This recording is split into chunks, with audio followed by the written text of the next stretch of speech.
Okay. Good afternoon, guys.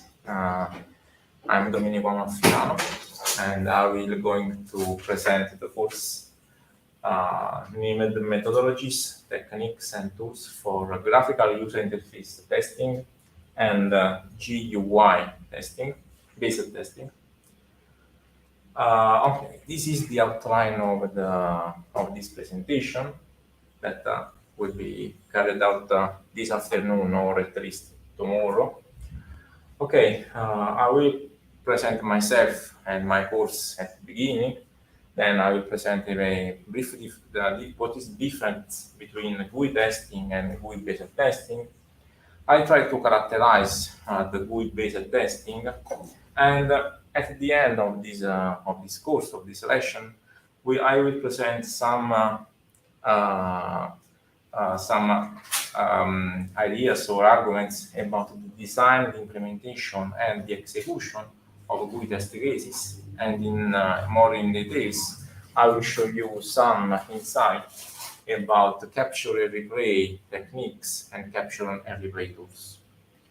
Okay, a brief presentation. I am Domenico Amalfitano, and I come from the University of Napoli Federico II, that is the University of Napoli Federico II. The university was founded by Federico II in 1224, and it may be considered as the first public and state university in the world. So this is the historical characterization of my university. I work in the Dipartimento di Ingegneria Elettrica e delle Tecnologie dell'Informazione, that is a department of the University of Napoli. This is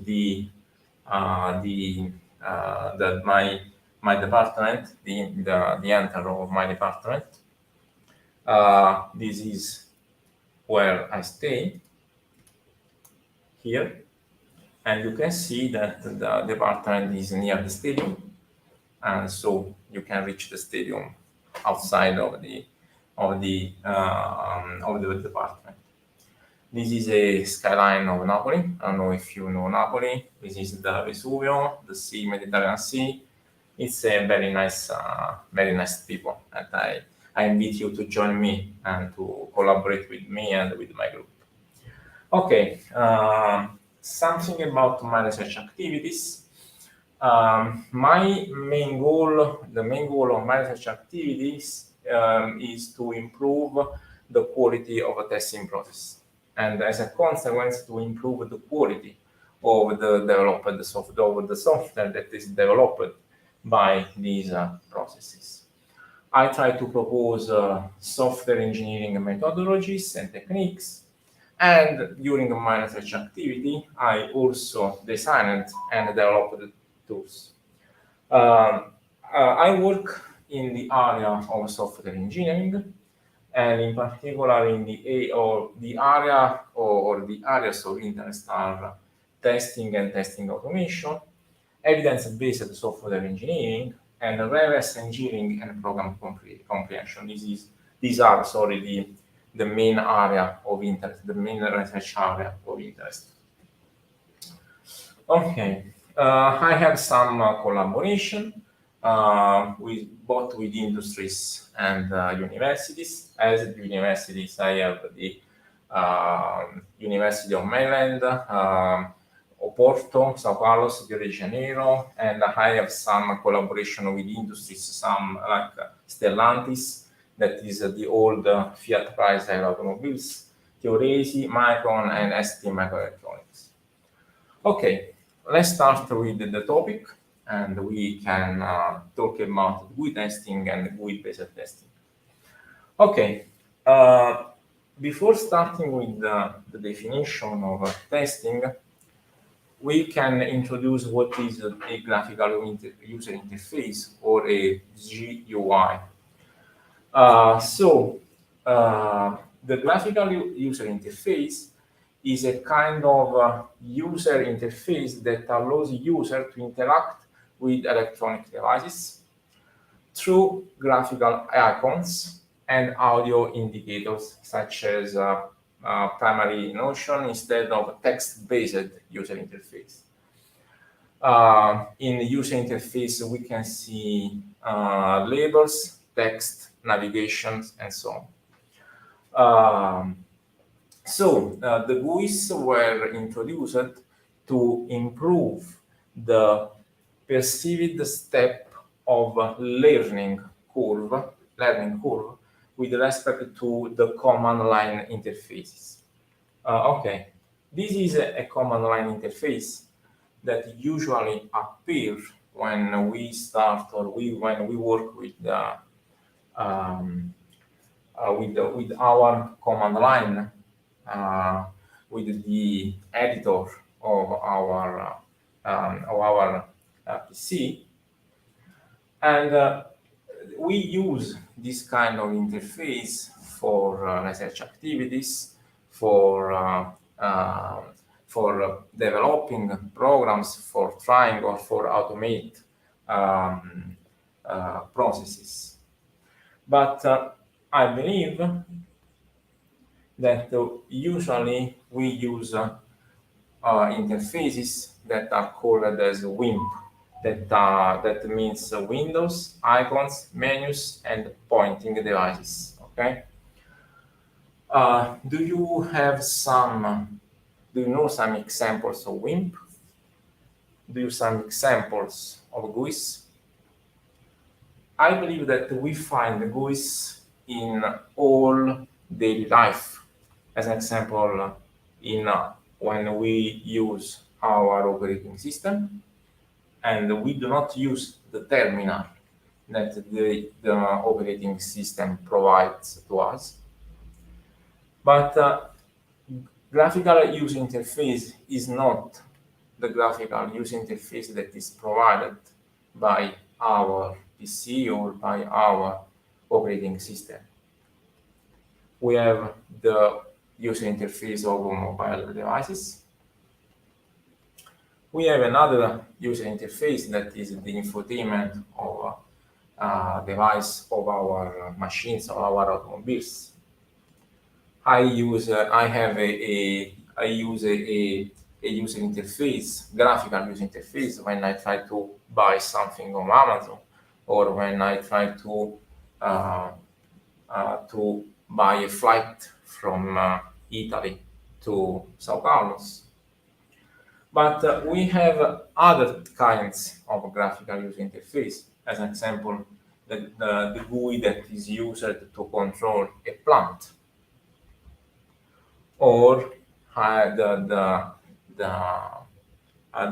user interface of our dishwasher. Okay. Or we have graphical user interface in health. That is, so we have a graphical user interface that is used for health devices. I see that many of you and me has the user interface on our smartwatch.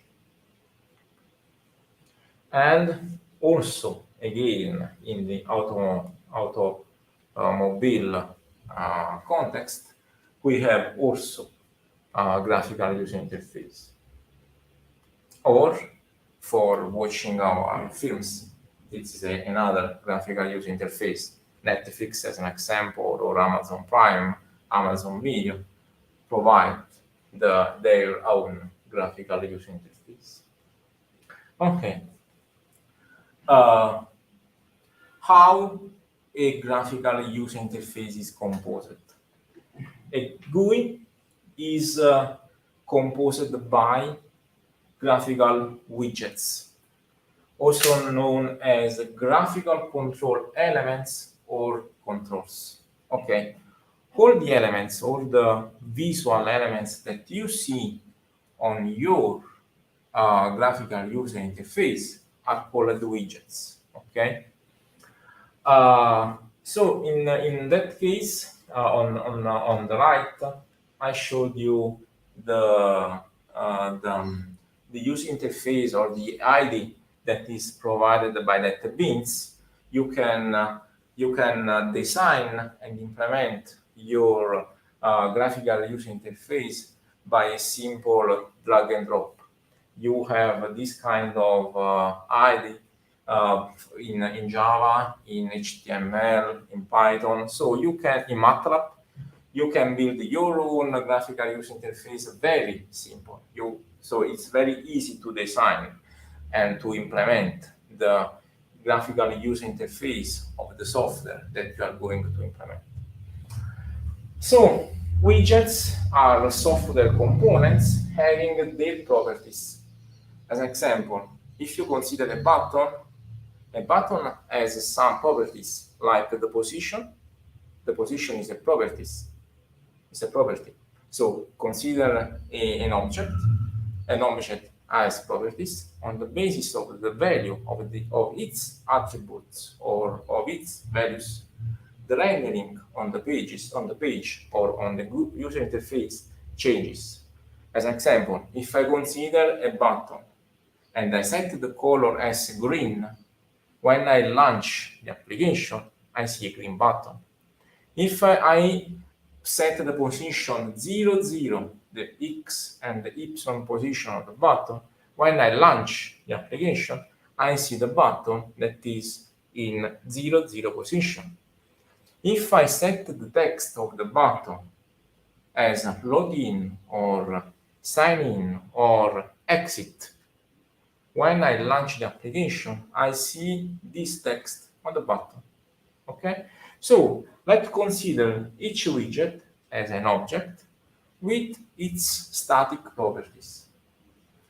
And when I run in execution the graphical user interface on the basis of the attributes of the object, I see a specific rendering of the graphical user interface. Okay?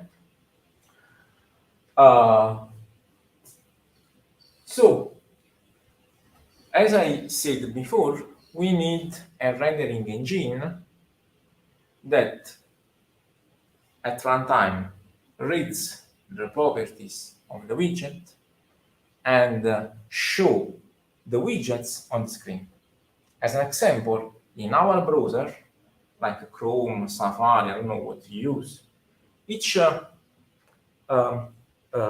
browser has its own rendering engine.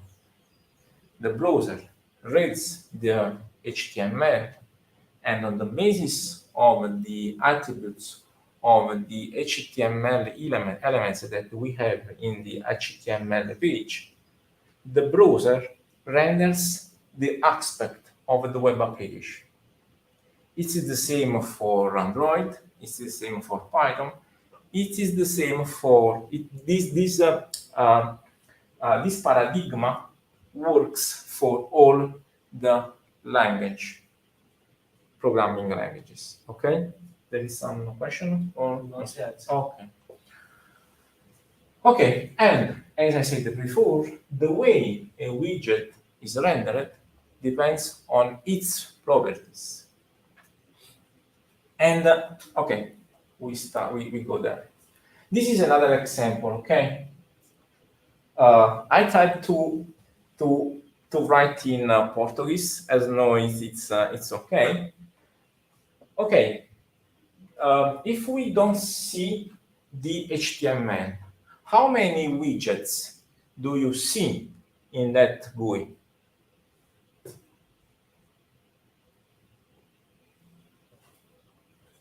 One, two, okay, why two? Because you consider it only the buttons, right? Yes. Yeah, but it's not true. Because if I want to write here, hello labs, you see that I have another object that is H2, that is the header of the page. I have another widget that is this paragraph, that is exemplo de interface grafica. I don't know if it's correct or not in Portuguese, but you have another widget. Okay, what's your name? Okay, do you understand this example? Yes. Now? Okay, now we have two buttons. Yeah. That is click me and back. If you see, the properties click me and back are written in HTML between the two tags. The idea is the same. in Java, probably I changed the way I write the code, but the idea is the same. I define statically the widgets, and I define statically the attributes of the widgets, okay? And then I have another widget that is the YouTube video, that is an iframe, that is a container. Actually, I can see that I have other two widgets that are not visible. That is the beer. Beer is something that adds a blank space between two rows. Because if you remove the two beer here, if you see button back is this one. Iframe of the YouTube video is this one. If I remove these two beer, we may see that the YouTube video is rendered here. So I have to add two blank lines as a carriage return to put in this very simple example the YouTube video in that position. So if you can see, we have much more widgets that we expect. But your observation is a good observation, because you did a step that is an abstraction step, because you considered only the widgets that, from your point of view, provides a feature to the user. Because if I click on click me, or if I click on button, or on the back button, probably I run an execution. Yes. Widgets need triggers some action. Yeah, it depends. It depends if you, or if the programmer, as we will see in the next slides, if the programmer adds a handler for that widget. But if I don't add any handler or any code that is executed when you click on or when you interact with the widget actually does not work, in the sense that when you perform an event there is no action. That's it. Okay, it's clear, guys. It's clear at home. I don't know if it's clear at home. Okay, so this is what you said. The GUI can be seen. I don't know if with the Amaro and other professor you have seen, the event-based software architecture. In the event-based software architecture, is a kind of architecture where the objects are able to react to external or internal events. And the GUI, according to the, I don't know if you know Atif Memon. Atif Memon is a professor now. He works in Apple, and I collaborated in the past with him. He defined the GUI as an event-based software.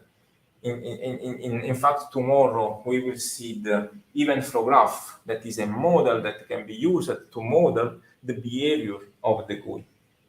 So, from this point of view, the GUI can be considered as an event-based software. When it can be considered as an event-based software, because the widgets may be configured to react to events.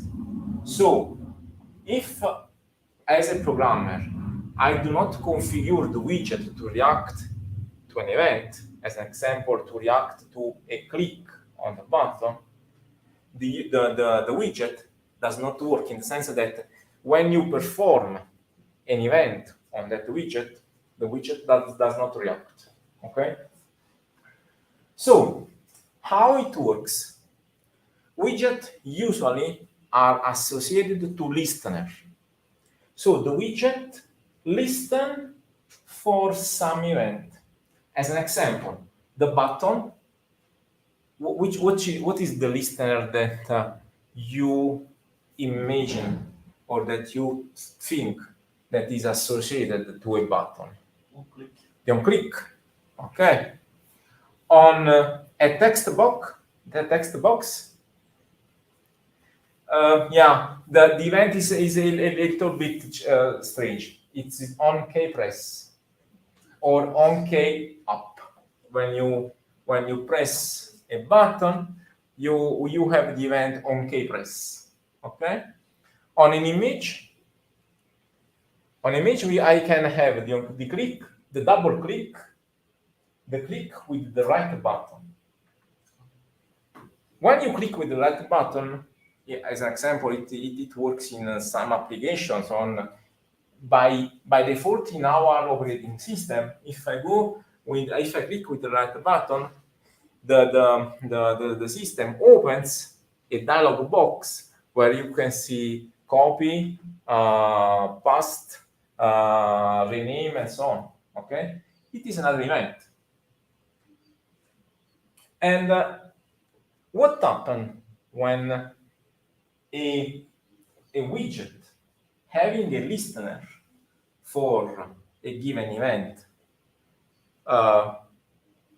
when an event is triggered on a widget where an event listener is registered on that widget, if on the widget is registered an event handler that is a piece of code that is executed when that event is triggered on the widget, that piece of code is executed once the event is triggered on that widget. So we have to configure two things: the listener and the handler. The listener is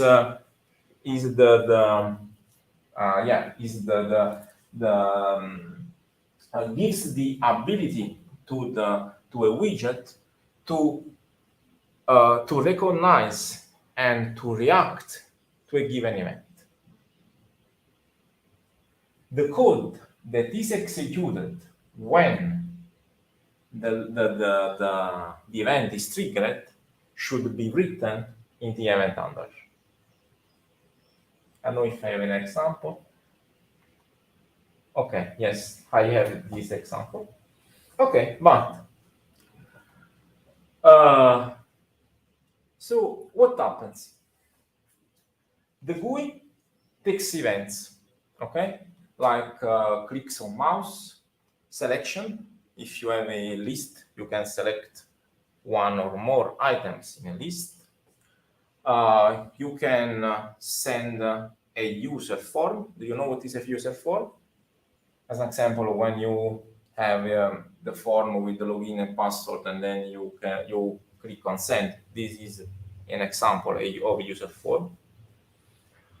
Okay, what happens when you click or when you trigger an event? As an example, when you have this button, the user interacts with the page or interacts with the button. What happens? That occurs an event. Okay, when I click on a button, an object that is an event is created. And the object that is an event is created, and the event is triggered on that widget. As an example, in this case, the event click is triggered and is created on the button. Then a piece of code is executed. The piece of code is the event handler. And after the execution of the code, what happens?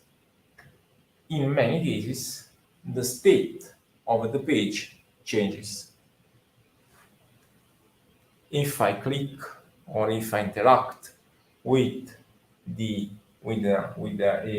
graphical user interface, usually, but not always, the state of the user interface changes. Okay? Do you want? Is it clear this process? Yeah. Yes, there's a feedback of the response of. Yeah, there is a feedback. I prefer to say that it's not a feedback, but it's an execution of the code that changes the aspect of the page. You have a feedback of your action because the programmer developed the GUI in order to give you a feedback when the handler is executed. As an example, okay, your login is successful, or you cannot log in the page. It's a kind of feedback, but after that you log in, the page, the status of the page or the status of the application of the GUI changes. It's okay? It's clear? Okay. This is an example. How many don't consider the HTML and JavaScript? How many visible widgets now you see on the right? How many visible widgets? 3. 3, great. Hello Labs, example di interfaccia grafica, and load Labs faculties. Okay? Now, if I click here, probably something will be executed. What is executed? This code. And if you see, the code is called load stub. It's a stub that loads the elements of the faculties of the labs. Okay? So this is the handler or the listener. This is the handler or the listener, guys. I told me you can answer too. This is the handler or the listener?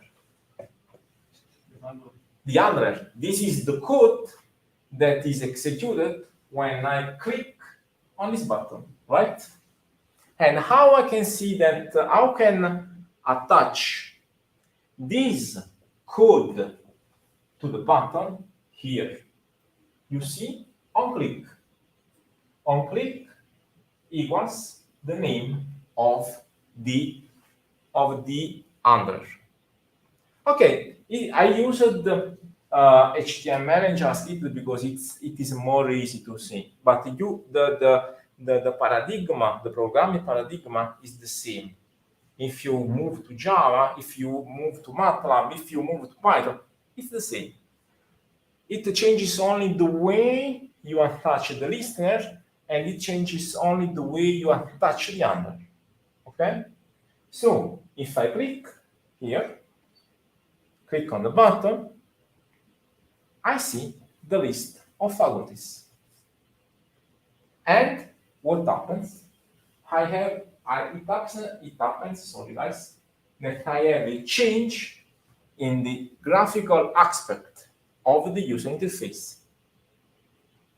Maybe it's a feedback from your point of view, but in general, it's a change on the aspect of the graphical user interface. Okay? Okay. Now, I have a question for you and for home too. Do you see some? Imagine that this is this code is in production. Do you know what means in production? In production means that it is online. Okay, this is the web page of Labs. Do you see some errors here?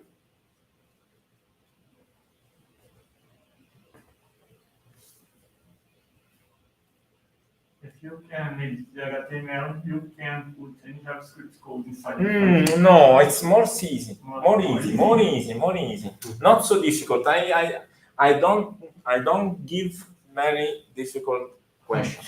I put on the bench very easy question. Okay. Look at the results. Do you see some errors? As an example, Massimo Dell'Amaro. How many times I see Massimo Dell'Amaro? One, 2 times. It's an error. How many Massimo Dell'Amaro I have? One Massimo Dell'Amaro. It's an error of presentation, right? Another problem, Domenico Amalfitano. I do not belong to the Labs. It's an error, right? No? Don't you think it's an error? I'm not sure. Why? Why? If I want to load all of the elements of a class, and I show as a result 2 times the same element, and I show in the list of the element an element that does not belong to the class. This is my requirement. I want to show all the elements of a group. If I show an element that does not belong to that group, why you don't consider this as a fault or as an error? Okay, you have a list of professors. Yeah, I see. I took the list of professors from the Labs website. Okay, if you have a document that lists Yeah. all the professors and the website shows that response, I would agree that is a Okay. Now the problem is to understand where is the problem. The problem is on the database. The problem is on the web presentation. The problem is on the control of the answer, because you can imagine that this is a start. So I wrote the result, but you can imagine that behind this execution you have the open the connection with the database, retrieve the data from the database, meaning so queries the data to the database, close the connection, analyze the results, and then show the results on the web page. The GUI is used only to, in this case, the GUI gives us the result of the execution. And in that execution, I see that there is a problem. Now it is a problem of the bug to understand where is the problem. But now I see that there is a problem. Do you agree now, Stefan? Okay, I agree. Okay. Okay. No, it's okay. I'm open to discuss. Okay. I put here a high-level architecture of a GUI-based software application. This is an architecture. Imagine that you have a software system with a GUI. You interact with the GUI, right? And then you see results on the GUI. What happens outside of the GUI for us is like a black box. We don't know what happens behind the GUI, right? Okay, I search for a Napoli or flamenco t-shirt on Amazon. I search for something and I see the results. What happens behind for me is black box.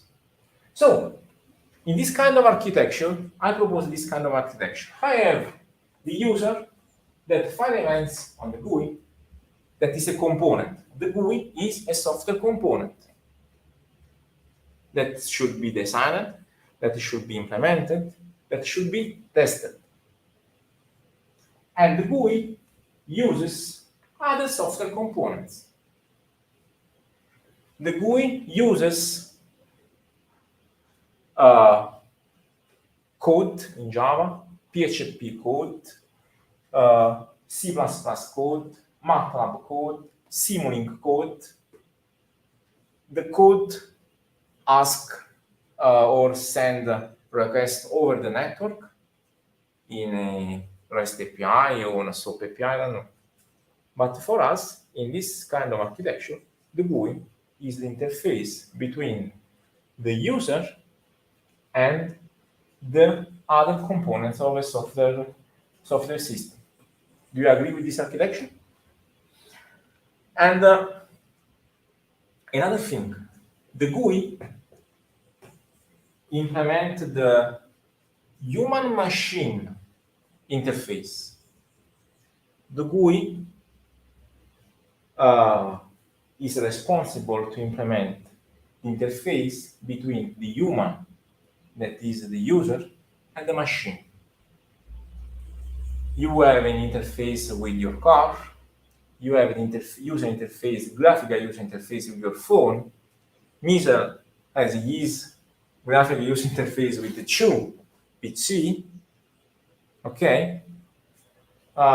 We have a user interface when we go to Starbucks or when you go to McDonald's to select our food and for it. Okay. How we test a GUI? Now, the GUI is a software component, and as a software component, the GUI should be tested. Okay. Usually, in literature, a GUI the GUI, are tested by sequences of one or more events that must be, I prefer that they should be automatically executed on the AUT, that is the application under test. So, when I test a GUI, I fire sequence of events, right? Then I have to check if the resulting page is the expected page or not, right? In some cases, as we will see tomorrow in model-based testing, sometimes the page does not change. And we have to check the status of the resulting GUI. As an example, in this case, if I want to test this button, what is the sequence of the test? Click on load the lab as faculties and check if the page contains just one time the name of the faculties of LabS, right? This is a testing process. I click or I file events. I file sequences of one or more events, and I check the status of the page at the end of the execution of the events.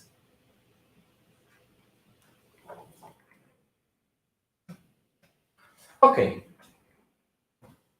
a little bit of theory. What is a testing process? In general, the testing is a well-known approach that is used for assessing or for assuring the quality of software application. In general, or conceptually, the testing processes or a testing process relies on the execution of two consecutive steps. That is the test case generation and test case execution.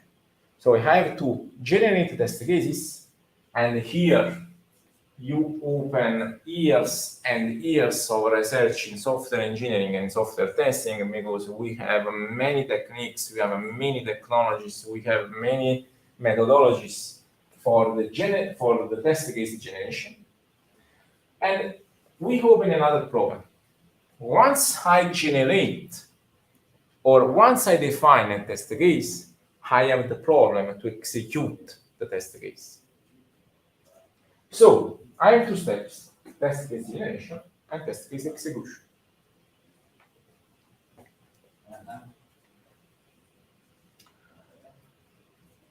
Once I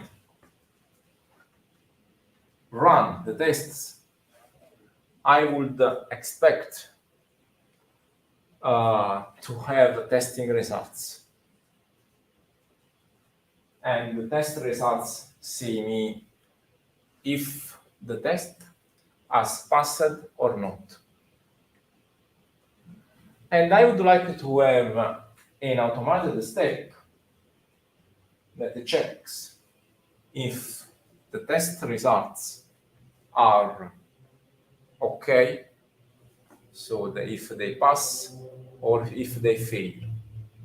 In other words, if I find an error, if we found an error in the software, or the test that I wrote did not reveal any fault in the software under test. Okay. So I try to move during this lesson to move as much more as possible toward the test automation. So if we consider that we are here, and this is the time that we need for executing the test,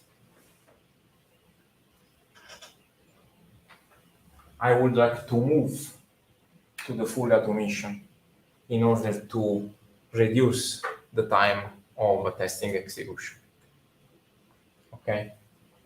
From my experience, this time should be never zero. You need to spend your time, you need to write the requirement in a right way. So the full automation of test cases can be done, but you need manual effort too. So, but why we need test automation?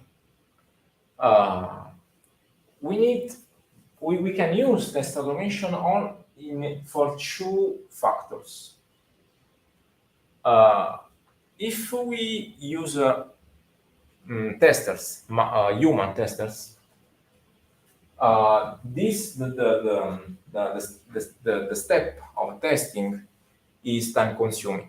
So I need a lot of time to execute manually tests, to define manually the tests, and so on. And another problem is that since we are human, we are error prone. After 2 or 3 hours of work, probably we had some errors in our code, because when we develop testing, or when we write the test, we are developing software that is implemented for testing another software. So the tester is a developer, and after 2 hours of developing, I could be tired and I can introduce bugs into the testing code. Okay, if we move toward the testing automation, we can reduce the numbers of errors in the testing code. Okay. Okay.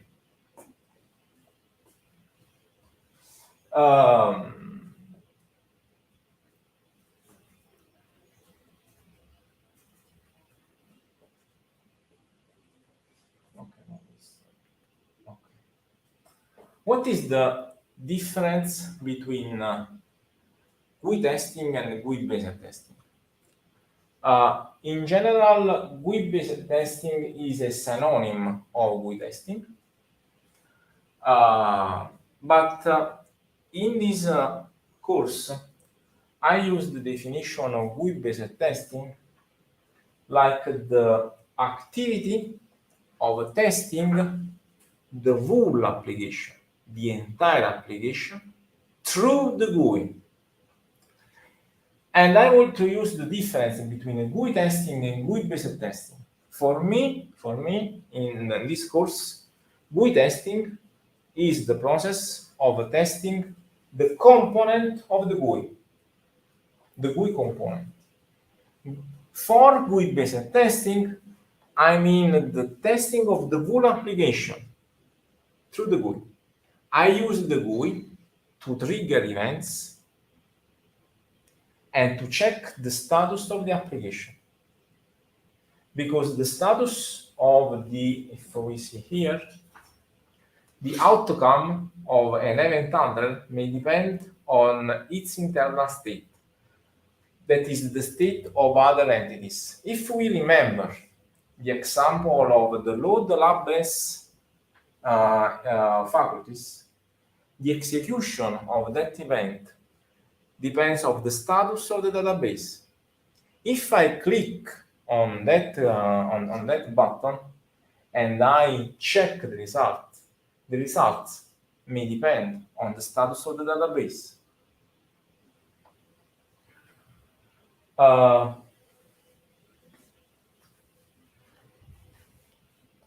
In some cases, the outcome of an event execution may depend on the execution of previous events. Can you buy a t-shirt on Amazon if you do not log in to Amazon? Is it possible? No. Okay. In some cases, when I want to test a GUI, I have to change the status of the application. In that case, I can fire other events before the execution of the testing event. So, here in GUI testing, each event needs to be tested in different states. So I can lead the system in different states, and in that case I can test the event handler or I can test the application. Okay, as an example, imagine, let's consider Amazon or eBay or other web application. When you want to buy an item, you select the item and then you click on Add to Basket, right? Okay. When you consider the basket, you can remove elements from the basket, right? Okay, this item is too much for me. I remove it from the basket, right? Okay. Imagine that now we want to test the remove element from a basket. I can, as a tester, I see at least two status. The status where the basket is empty, and the status where the basket has at least one element, right? Can I remove an element from an empty basket? No. The basket is empty. I cannot remove that element. And it should be tested. It should be tested. And then I can try, or I want to test, if the remove item from the basket works as expected when in the basket there are more than one item. It's clear? So I have to generate sequences of events to bring or to put the system under test in a given status, and on that status I can test the behavior of the event handler. Do you understand? It's clear? Sorry, no. You are smart enough to understand. I was clear enough? Okay.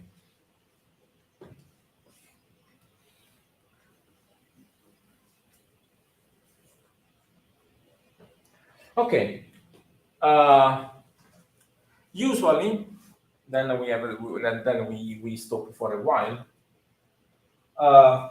In GUI-based testing, as I said, it refers to testing the whole application through the GUI. If we consider a testing process, this is called as acceptance testing. So it's the GUI-based testing can be used in acceptance testing to check if the application works as expected by the final user of the application. And in end-to-end testing, that I don't know if you know this new trend in testing, it is a methodology that is used for ensuring that the applications behave as expected and that the flow of data is maintained for all kinds of user tasks and processes. So, for this kind of definition, GUI-based testing can be used in acceptance testing and in end-to-end testing.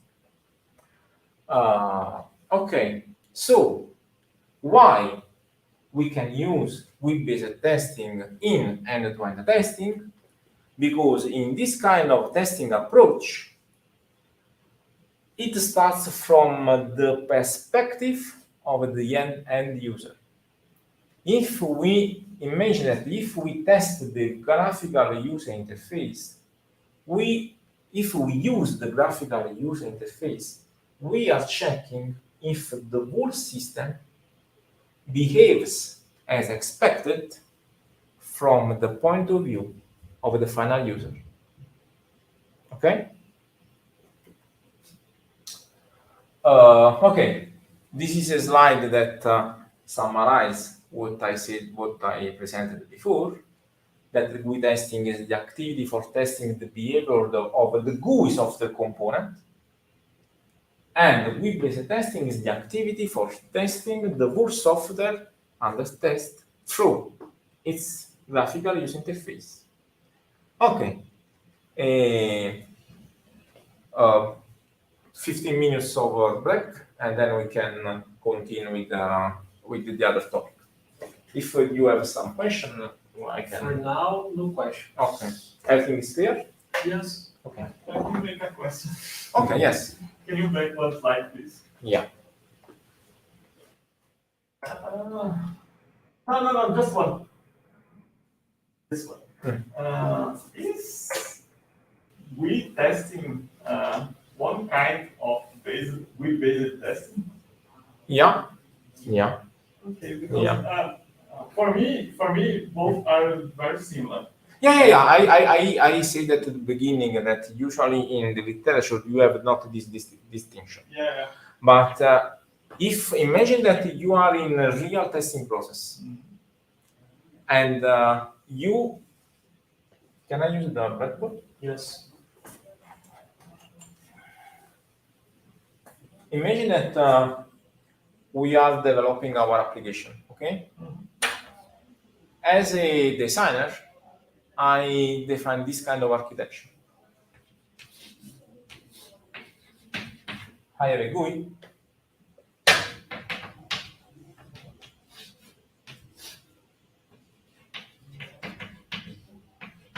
I have a control.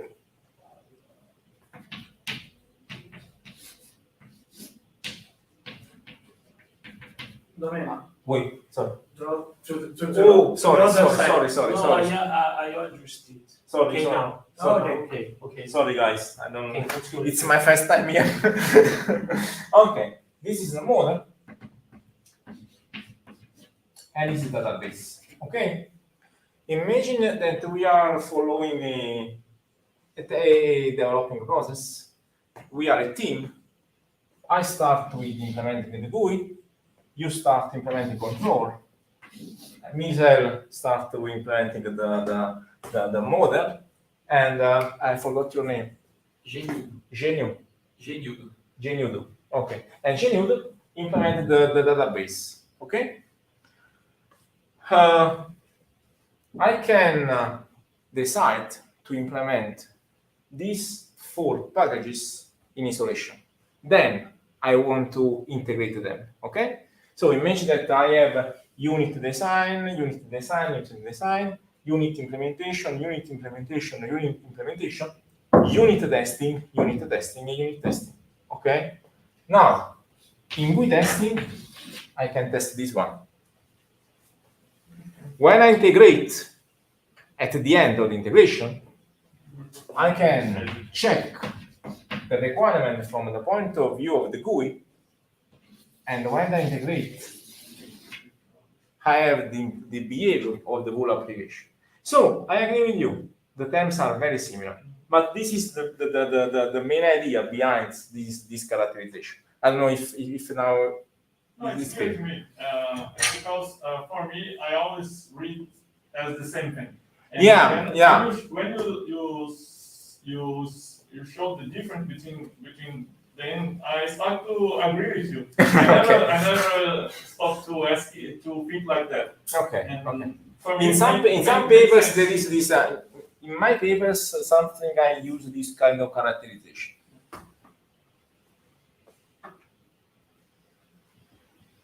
Okay, we can move. So, 15 minutes? Okay.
Okay.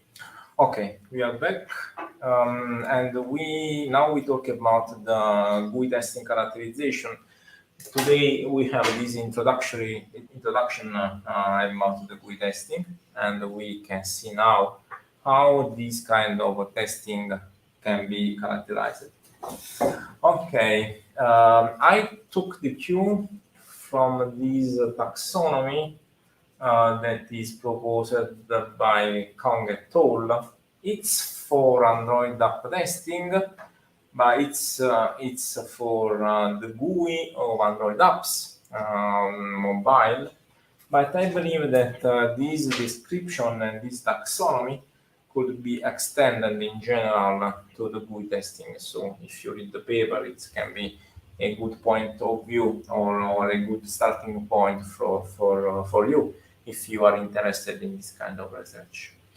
The testing techniques for GUI could be characterized by four parameters that are the testing level, the test objective, the target, and the techniques that are used for testing the GUI. As for the test regarding the testing level, it's general.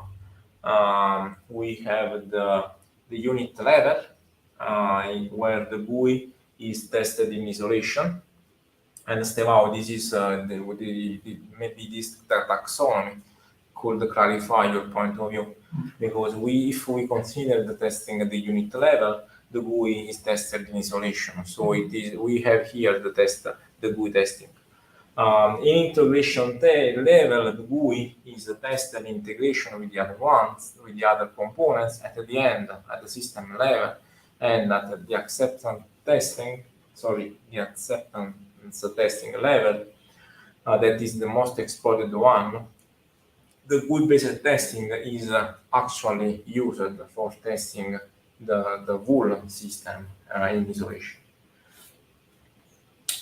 So, as the targets, as for the testing targets, the target of the testing, the GUI-based testing, is the generation of events.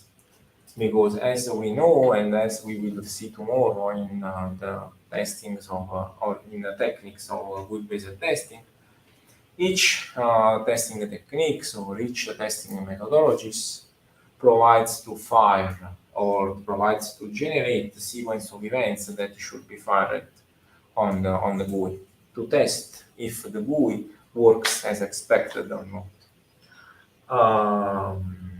In the case of Androids, I don't know if you are confident with mobile development. The GUI are implemented by specific components that are called activities. An activity is the class provided by Android by Google to implement a graphical user interface. Okay, if you want these technical details, the activity is the component responsible for implementing the GUI that we see on our Android devices. And what is a test case? A test case is a sequence of one or more events that follow it after a sequence of events. We have an assertion or one or more assertions to check if the resulting page is the correct one or not. In the literature, you can find two kinds of test target. In literature, we have two types of research. One regards the widget-based testing, in the sense that in this case, the testing activities is more focused or is more related to the widgets considered as objects, where we can check the where we can check the elements, where we can check the properties of each element, where we can use the reflection for interact at runtime with the object and so on. We have different tools that can be used for the widget GUI-based testing that are HTML unit, Selenium, Robotium, Expresso, and so on. As for the visual GUI testing, it's different. In visual GUI testing, we need tools that are able to recognize specific area of the screen and to interact with the screen. So the visual GUI testing relies on tools like iStudio or Siculi, if you want to consider this one, where I can write here.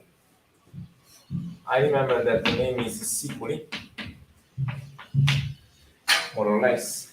It is another tool that you can use for implementing the visual GUI testing. Let's say the difference. This is an example of widget-based. As an example, we open here a Chrome web browser. Then we go to Google. Then we check. We write Rio de Janeiro in the bar over the search, and then we click on the button to search. This is a widget-based. Why it's widget-based? Because I consider the widget of the page. Okay, so I consider the widget of the graphical user interface. So I programmatically access to the widget or to the object, and I am able to interact at runtime with the objects. Okay. Here we have the same example of a script that is in visual GUI testing. We open the browser Chrome. This is in a tool. I get Google.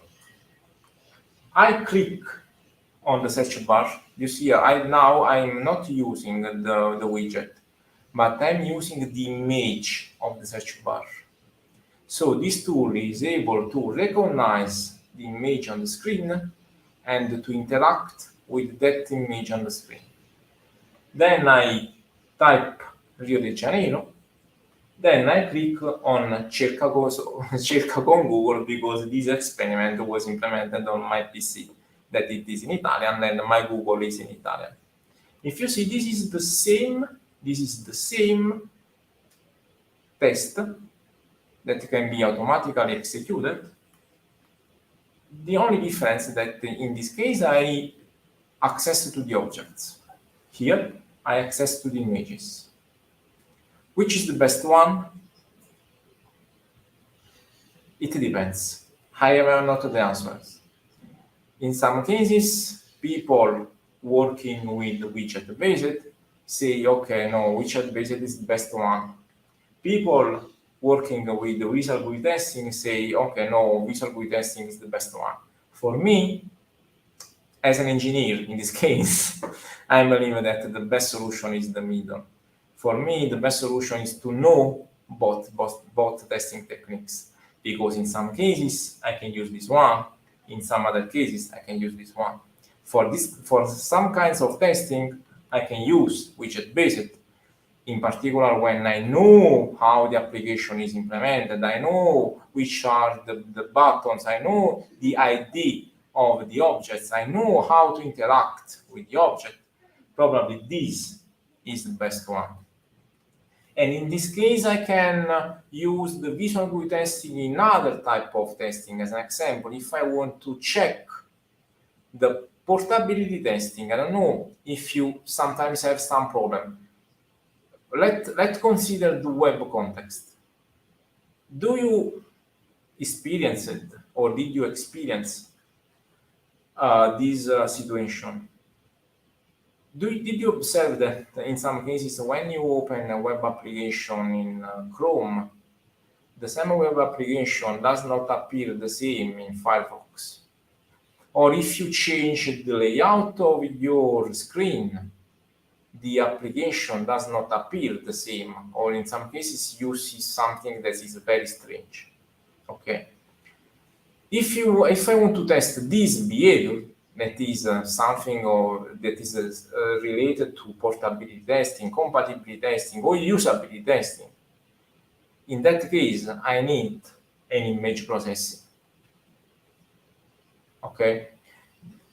So these are two types of test target, and I believe that if you are interested in this kind of work, I believe that you need to know both the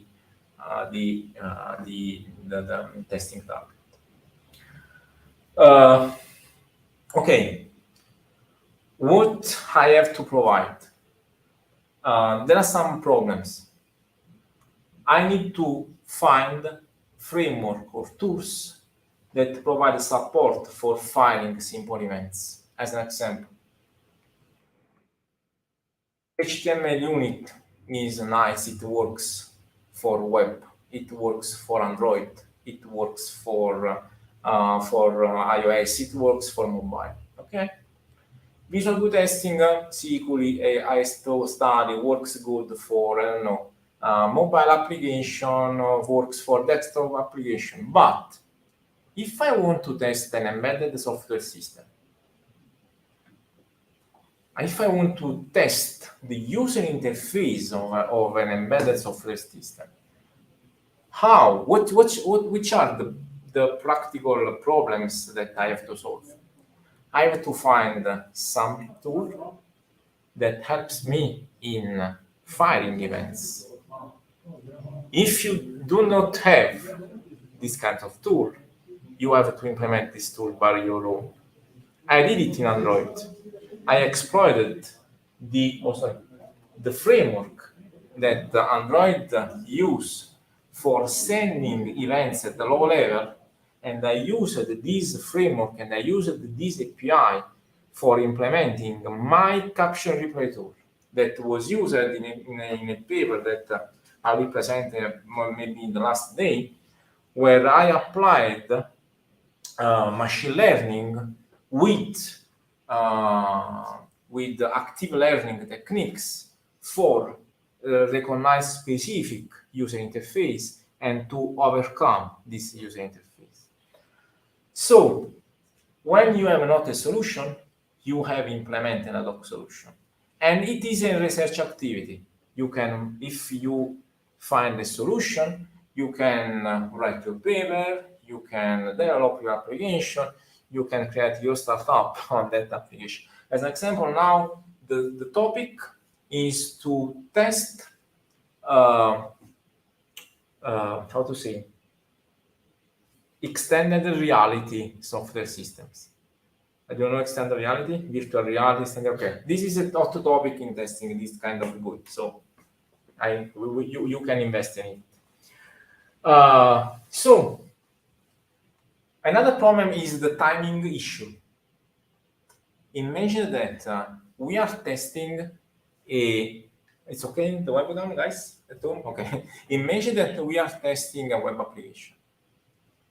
I click on the page, on the button, and I check the result in a given time.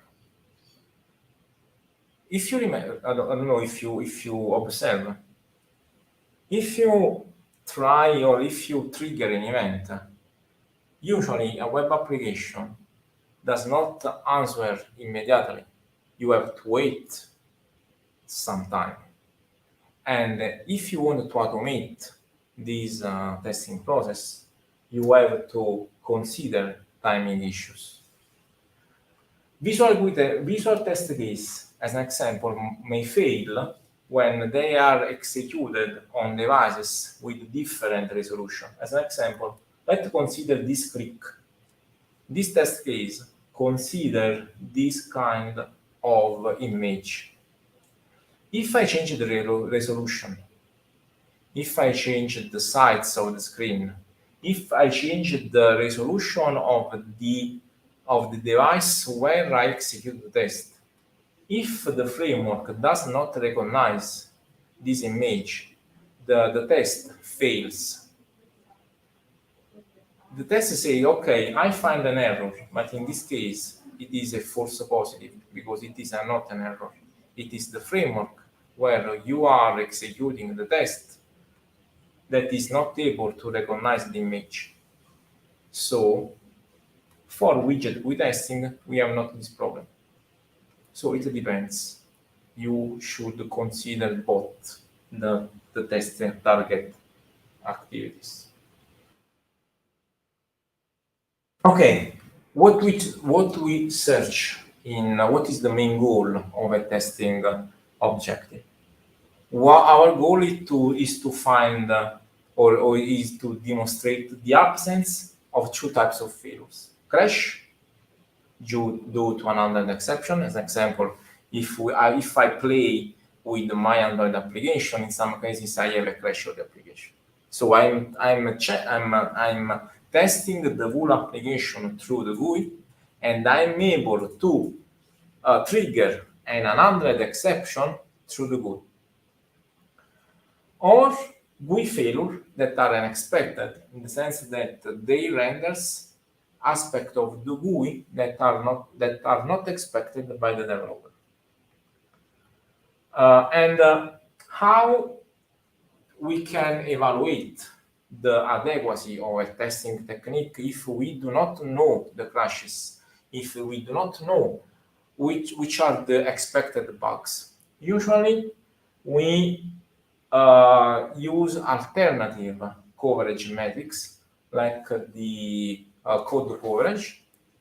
I interact with the GUI, and in parallel, I measure the code that is covered by executing or by triggering events on the GUI. Okay, these are I analyzed the literature after a big analysis of the literature that I published in a survey. We have metrics of efficiency and the metric of effectiveness.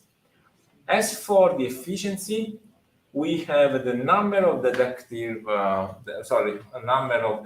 failures. But if we do not know the expected bugs, usually we can use mutation analysis or mutation testing to inject known bugs in the application and to check the efficiency of the provided or the proposed testing technique, or the number of scenarios that are covered, the number of covered event handlers, or the number of covered widgets.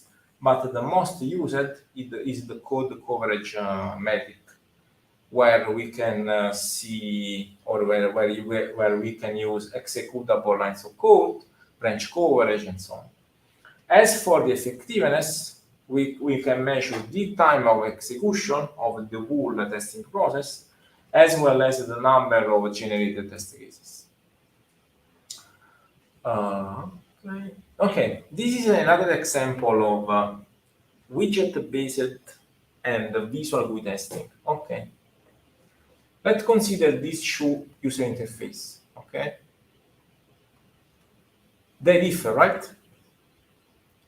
If we consider the title, if I consider these, if I consider the text view, this widget, we can see that both the two text view has a different text, right? Story maker here and the prints here, right? So if I use a widget-based approach, is it possible to see in this case the failure in widget-based? In widget-based, yes, because I consider the widget, I consider the title property, and I see that the value of the two properties is different, right? Okay. Also in that case, I have two text views having different text. I compare the two texts and I see that the two texts are different, right? Okay, in this case, the widget-based approach is sufficient.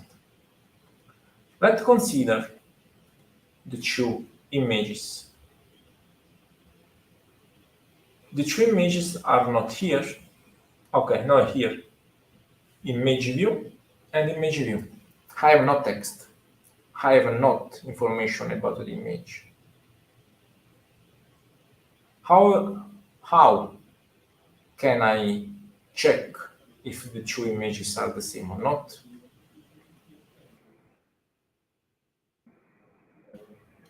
How we can use a visual GUI based approach.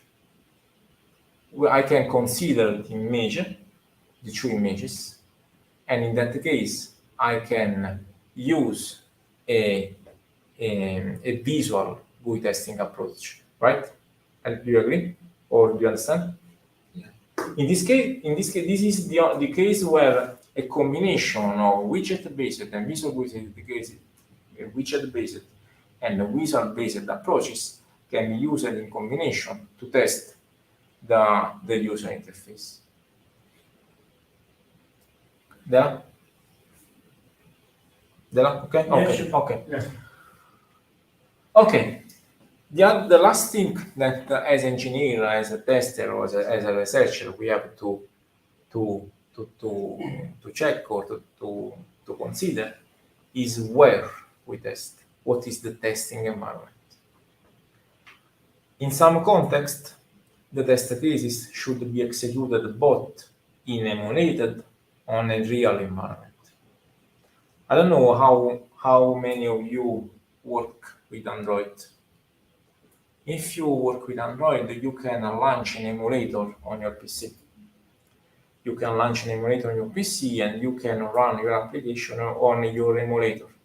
But if the application works correctly in the emulator, does not assure to you that when you upload or when you develop the same application on a real device, the application works as expected. Okay, so you have to work or you have to test both in emulated and in real environment. And this is true for embedded system, mobile application, desktop software, and web application. This is an experiment that I did with the Fiat. This is the EVIC. The EVIC is the electronic vehicle cluster that you have behind the steer. I don't know if you see. Okay. This is the architecture. The signal here come from other echo control unit that you have in the car. As an example, you have a signal from the brake, you have signals from the engine, you have signals from the fuel, and so on. These information are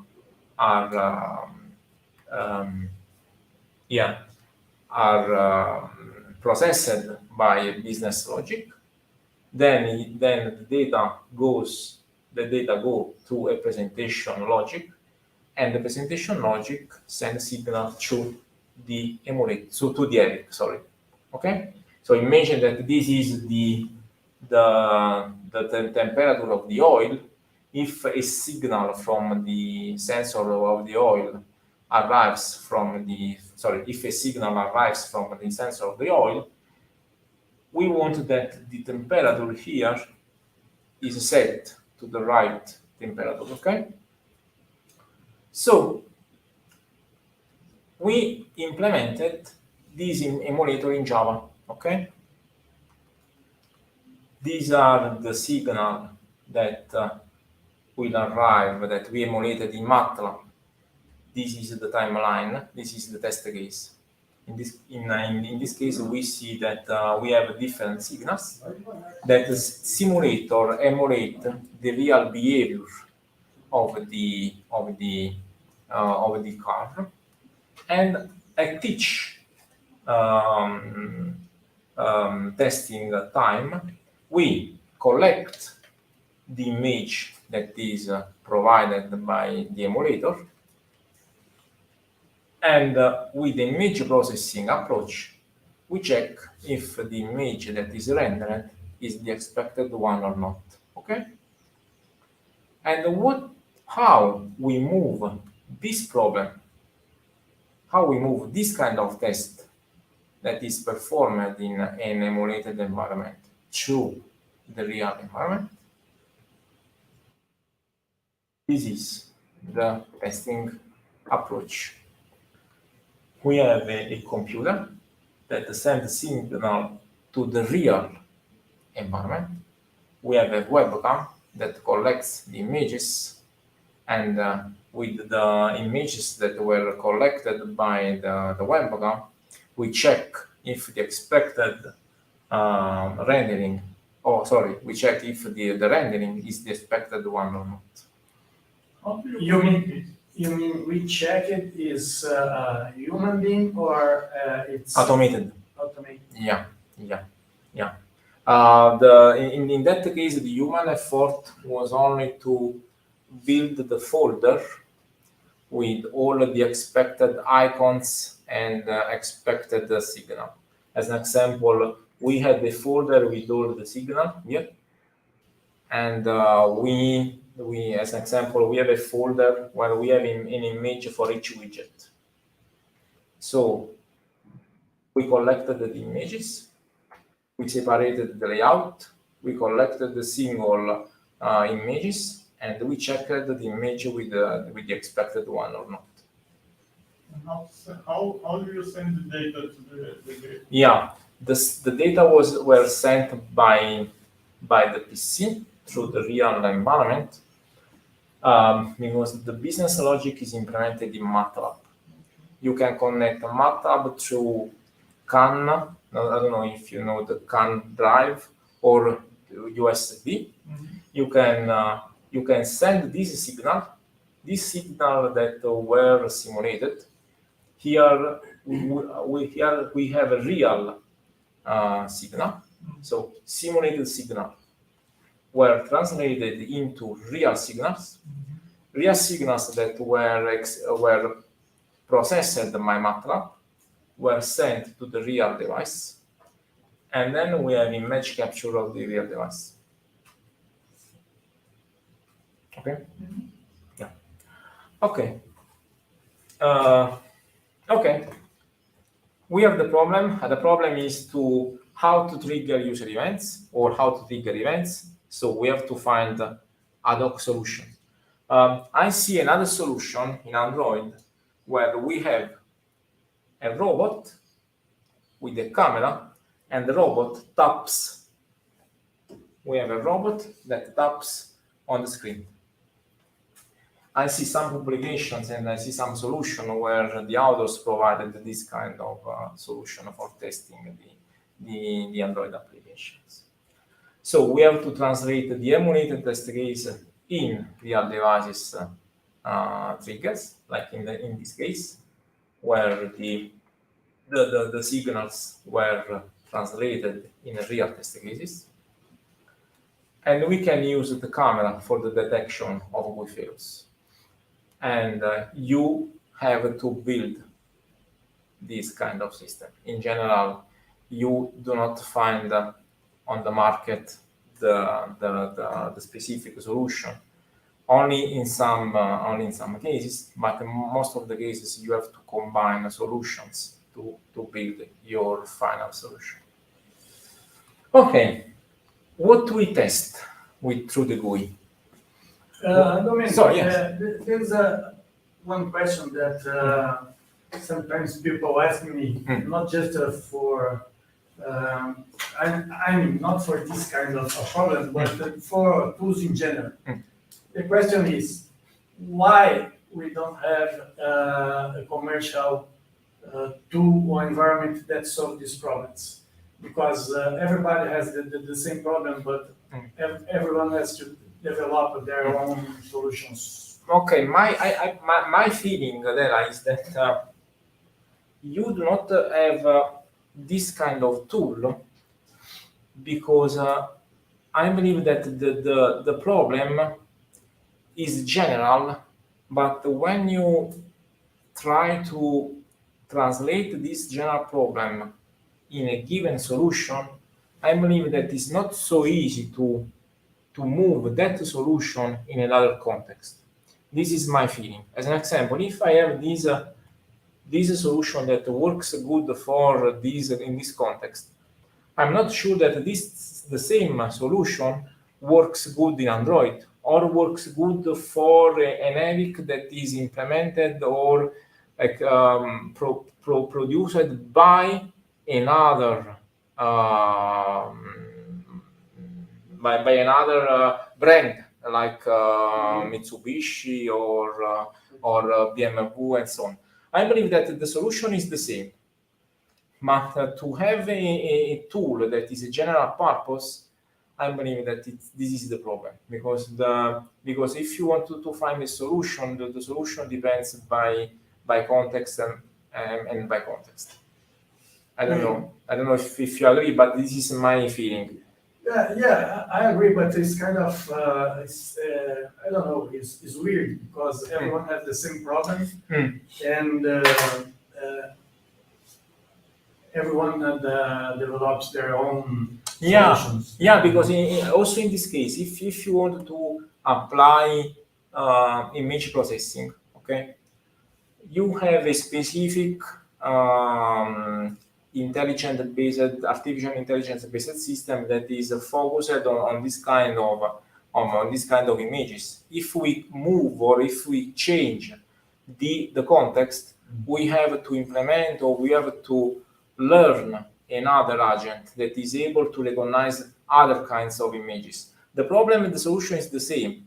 For me, the problem is into the implementation to the solution. Because if imagine that we change the user interface. Okay, we want to apply the same here. I need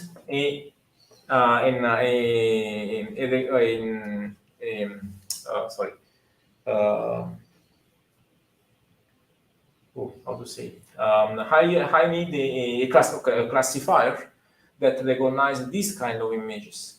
If I change the context, I need a classifier that is able to recognize this kind of object. This is why each company tries to provide its own solution. But yeah, it's a research problem. Yeah. Okay, thank you. No. Do you have a question? No. Okay. Which are the quality attributes that we can test through the GUI? Actually, we can test the functional requirement. So we can check if the GUI works if the whole system works as expected or not, right? But we can check also non-functional requirements. The first one is the usability testing. Do you know what is usability? You can check if the application is usable or not.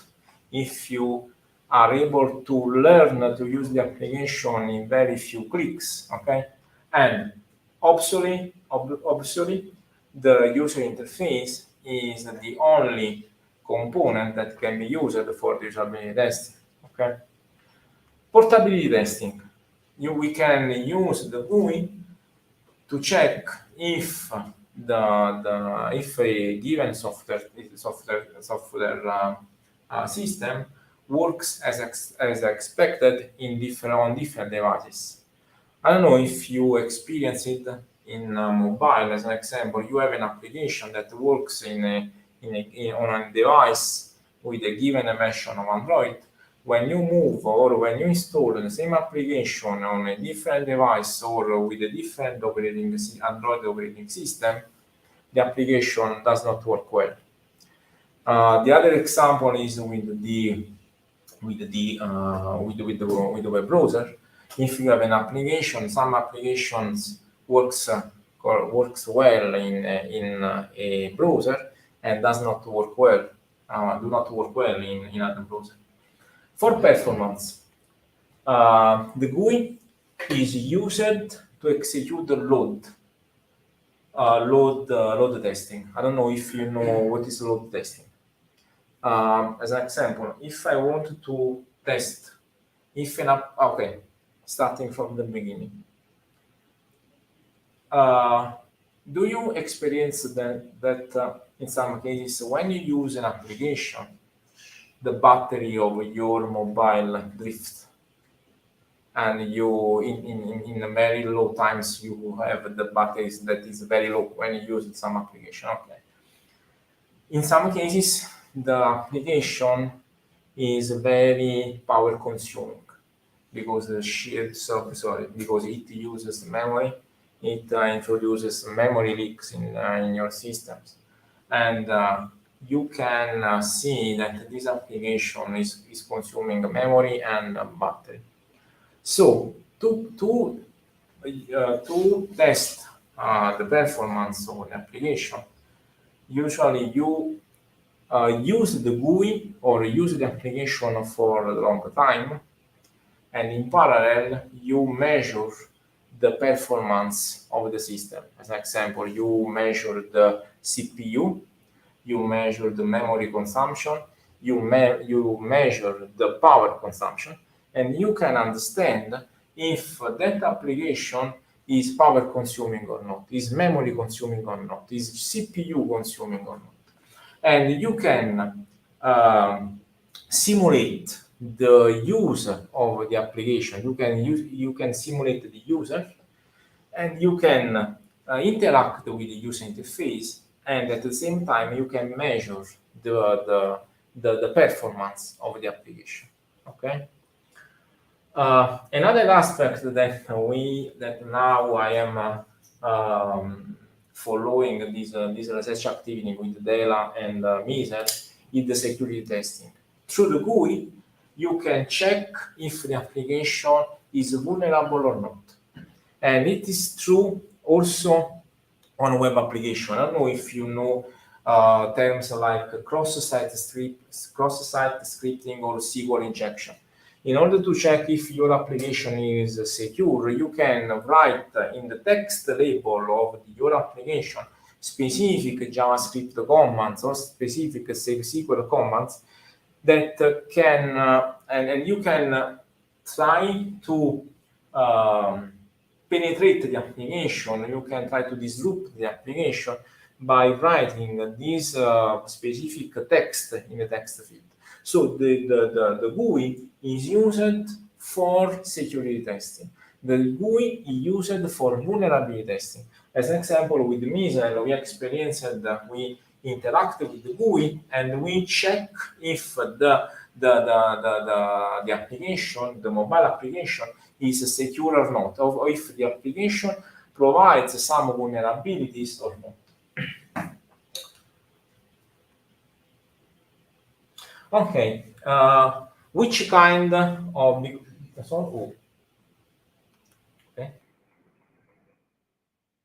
Okay. To end this presentation, and we can finish this tomorrow. GUI failures can be okay. If we find in literature, there is not a well-known taxonomy of GUI failure. It could be another point of research to provide a taxonomy of GUI failure. From my point of view, the one of the best taxonomy is this one that is provided by Levy et al. And they presented the taxonomy where the GUI failure was or the faults were divided in two groups: user interface faults and user interaction faults. The user interface force refers to forces that affect the structure and the behavior of the widgets of the user of the GUI. The user interaction force refers to forces that affect the interaction process when a user interacts with the GUI. So the user interface force refers to structural force on the GUI. User interaction force refers to behavioral force of the graphical user interface. I reported here the category. As for the GUI failure, we have force that affects the structure and the aesthetic. It's important to, as an example, in usability testing, the color is important. Or data presentation. Data presentation is another problem because if you don't see the data that are presented in the correct way, it could be a failure of force of your application. As the GUI failures user interface, we have interactional behavior, the action or feedback that you have from the application. Another work about the diffusion of the types of violation was conducted by Moran, Pochnjavi, and then they presented the type of a violation that affect the industrial design of graphical user interface implemented in industrial context. So they are resource violation, text violation, layout violation. As an example, for the text violation, we have the violation of incorrect text. As an example, when on the graphical user interface appears a text that is wrong, or the font color violation. As an example, you expect a color and the color is different, and so on. So I leave the slides for you so you can check in the paper if you are interested in this context. Okay, I want to only to can I use 5 minutes more? Or? Okay. I want to introduce the problem, and tomorrow we can go in details with some examples. Okay, now we want to test. Okay, so when we want to test an application, as a researcher, as an engineer, as a software engineer, we have to perform 3 tasks. We have to design the test cases. We have to implement the test cases, and we have to execute the test cases. Okay? So, in this case, we have to design, implement, and execute GUI test cases. Okay.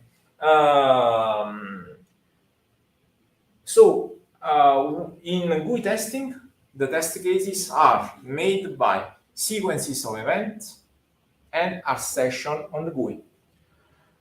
So, once the test cases, or once the test case is designed, it should be implemented for being executed. So, we have a general process that is the design, and the development process that is the implementation. And the implemented test cases should be or could be executed on a real device or on a virtual device. So now we can watch, or we can see all the problem, all the issues that I presented in the previous slides. Okay, which are the techniques that have been proposed in literature for implementing or for designing test cases? Okay, scenario-based. This approach is fully manual.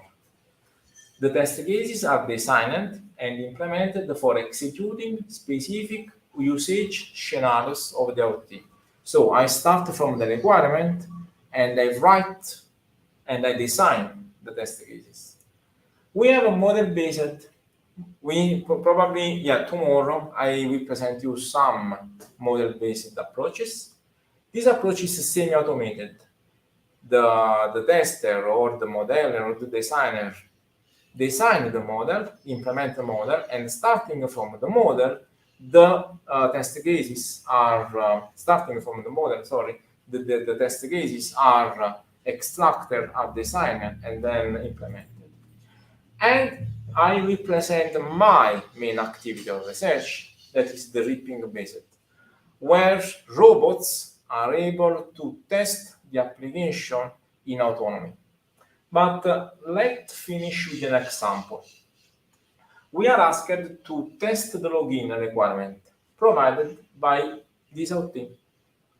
Okay, how many scenarios do you see? As an example, like this. From Successful one? Yeah, successful one, right. At least two one, correct login and incorrect login. Okay.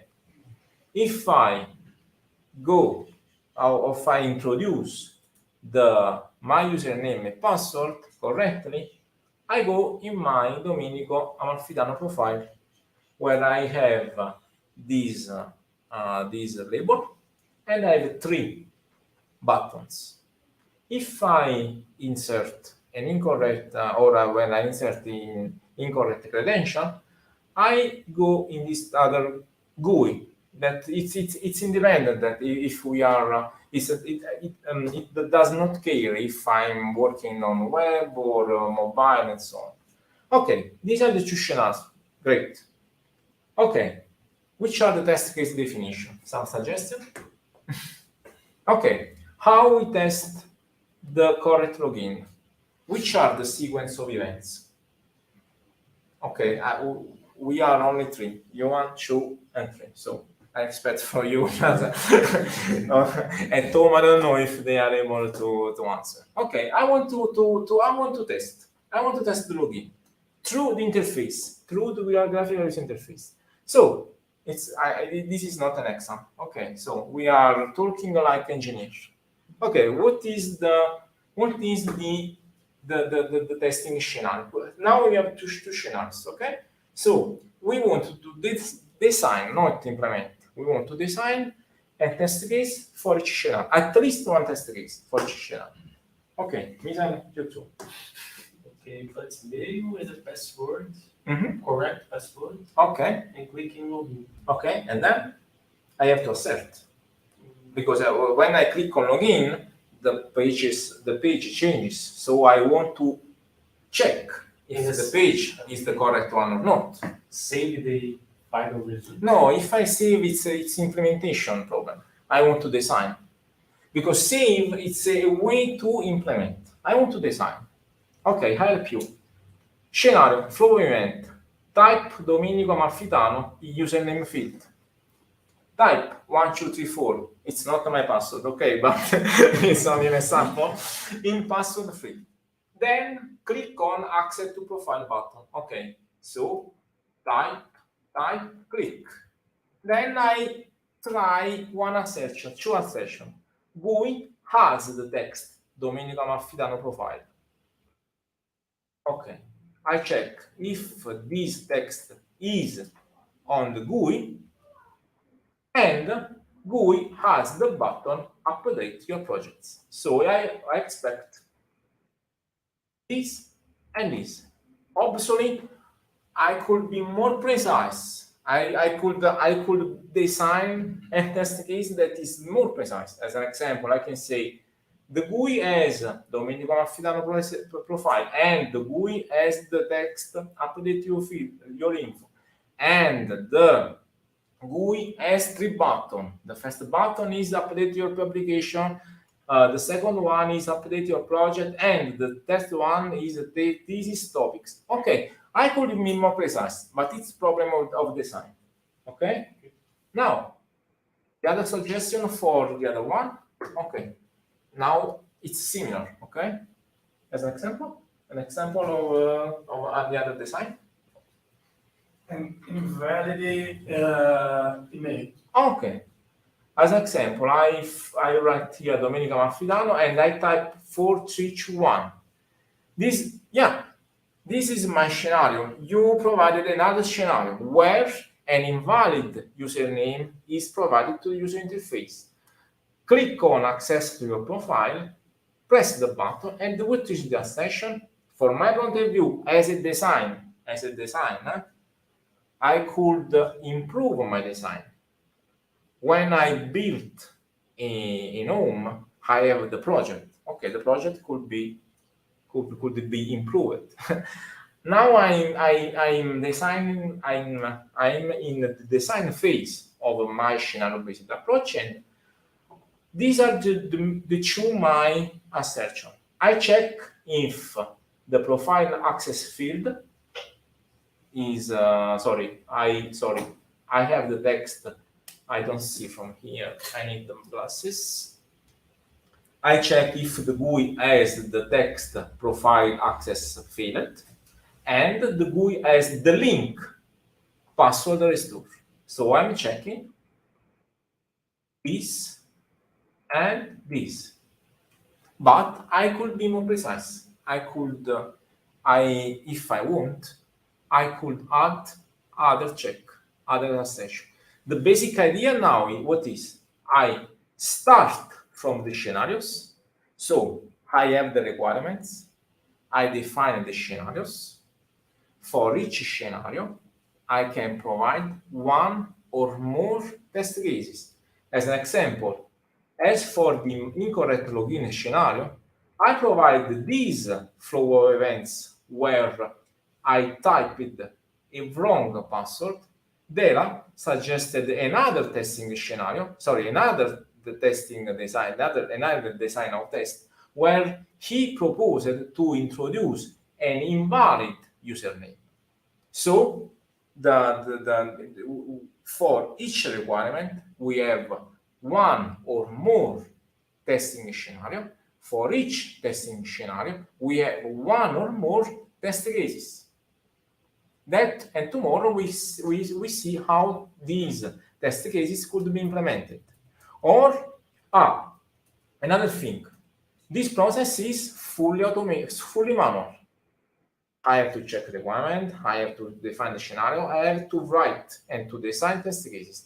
Tomorrow we see how to automatize this process, as an example, by using capture and replay tools, by using model basic approaches, by using my editing tools. Okay? Thank you so much for today, guys. Nice to meet you. And we see tomorrow at the same time. Yeah, just one note. Yeah.